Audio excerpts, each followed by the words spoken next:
প্রিয় দর্শক, হক green world চ্যানেলে আপনাকে জানাই স্বাগত।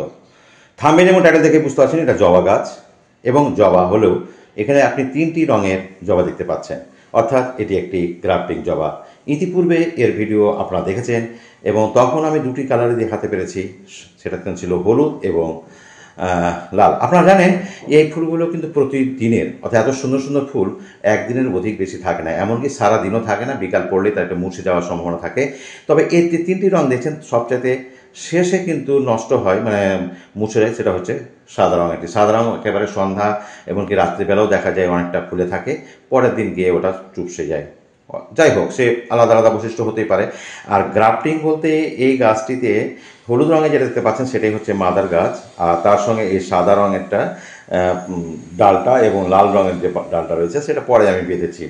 কীভাবে বেঁধেছি সেটা আপনাদের এর আগে দেখানো হয়েছে, আর এই জন্য এখানে নতুন কোনো তথ্য দেখাবো না। জাস্ট এইটা ভিডিওটা করার উদ্দেশ্য আমার একটাই হলো, সেটা হচ্ছে যে একটি গাছে তিনটি ফুল ফোটানোর ব্যাপার, রহস্যটা খুবই ইজি। আমি খুব ইজিভাবে এই গ্রাফটিংটা করতে পারি। অন্য গাছের গ্রাফটিংয়ের চাইতে সবচেয়ে বেশি আমার কাছে সহজ মনে হয় এই জবা গ্রাফটিং। আমি খুব শিগগিরই এই গ্রাফটিং আপনাদের শেখাবো। তবে যারা এখনও সেই জিনিসটা শিখতে চান এবং আমার ফেসবুকে হয়তো ফলো আপ করেননি, তারা একটু ফলো করে নেবেন। আর যারা ইউটিউব থেকে দেখবেন তারা অবশ্যই সাবস্ক্রাইব করে নেবেন। তাহলে আমি যে কোনো সময় আমি এটা সময় পেলেই আমি করবো। আসলে এত বাইরে এত তাপমাত্রা আজকে যে বাইরে আমি ভিডিওটাই করতে পারলাম না, আমাকে এখানে শেডে নিয়ে এসে আমাকে ভিডিওটা করতে হচ্ছে। সে যাই হোক, তো এই গাছের আরও কিছু যারা নতুন যারা ভিউয়ার্স আছেন তাদের জন্য বলি, এই গাছগুলো খেয়াল রাখবেন পাতা হলুদ যেন না হয় বা কুড়ি ধরে না যায়, সেটা খেয়াল রাখবেন। যেমন ঠিক তেমনি পাতা হলুদ হওয়ার ব্যাপারটাও যেন খেয়াল রাখবেন, কারণ এর জন্য আপনাকে এপসাম সল্ট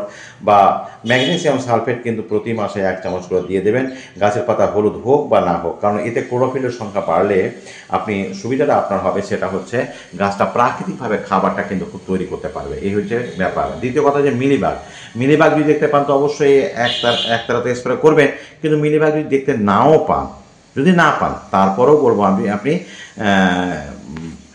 সুস্থ গাছে এক কথায়, তখন আপনি অবশ্যই নিম অয়েলটা দিয়ে দেবেন। এবার একটু দেখাই কোথায় কি গাছটা কোনটা, যারা একেবারে নতুন দেখবে তারা, যারা আগের ভিডিওটা দেখেননি, দেখুন মূল কথা হচ্ছে এইটা হচ্ছে আমার প্রধান মাদার গাছ। আর এই যে ডান দিকে যে শাখাটা আছে, এই ডান দিকের শাখাটা এইটুকু অংশ হচ্ছে কিন্তু হলুদ রঙে দেখতে পাচ্ছেন। এখানে হলুদ আজকে দুটো ফুটেছে। আর এইখানে যে একটা ব্রাঞ্চ আছে, এই ব্রাঞ্চটা আমি এখানে কেটে দিয়েছিলাম, এখানে একটা সরু ডাল বেঁধেছি, সেটাই কিন্তু আসলে এই যে সাদা রঙের ফুলটা দেখতে পাচ্ছেন। সাদা রঙের ফুলটা এই যে এখানে আরও দুটো কুড়ি আছে।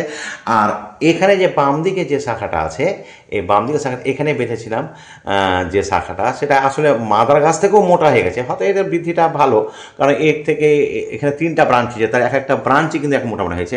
এবং এখানে প্রতিনিয়ত 3টি 4টি, এর আগে তো 5টি 7টি আমি দেখেছি। এর আগের দিন একটা ভিডিও করেছিলাম, 7খানা ফুটেছিল লাল শুধু।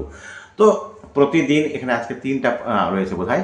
তো প্রত্যেক দিন তো একই রকম ফুলটা ফুটবে না। আজকে যেমন 5-6টা ফুল ফুটেছে, তো 3 রকম কালার মিলিয়ে প্রতিনিয়ত ফোটে না বলে প্রতিনিয়ত আমার ভিডিও করা হয় না। তো আজকে খাবারের কথা বলবো না, কারণ খাবার আমি এর আগের ভিডিওতে দিয়েছি। আর 1 মাস বা 4 সপ্তাহ না হলে আমি খাবার দিই না, এটা যে নিয়ম।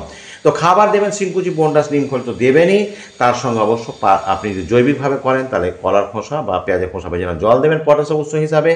আর যদি রাসায়নিকভাবে দেন তো অবশ্যই 0050 দিতে পারেন। 0050 না থাকলে সবচেয়ে আপনার কাছে সহজলভ্য হবে, সেটা হচ্ছে 10-26-26 বন্ধুরা। আজকে খুব বেশি বলবো না, কারণ আজকে শুধু দেখাবার আমি চেষ্টা করেছি আপনাদেরকে যে 3টি রঙের ফুল আপনাকে আমি দেখাতে পারছি কিনা। বাস, ভালো থাকবেন, সুস্থ থাকবেন। পরবর্তী ভিডিওতে নতুন কোনো তথ্য নিয়ে হাজির হবো। আজ এখানে শেষ করছি। ধন্যবাদ।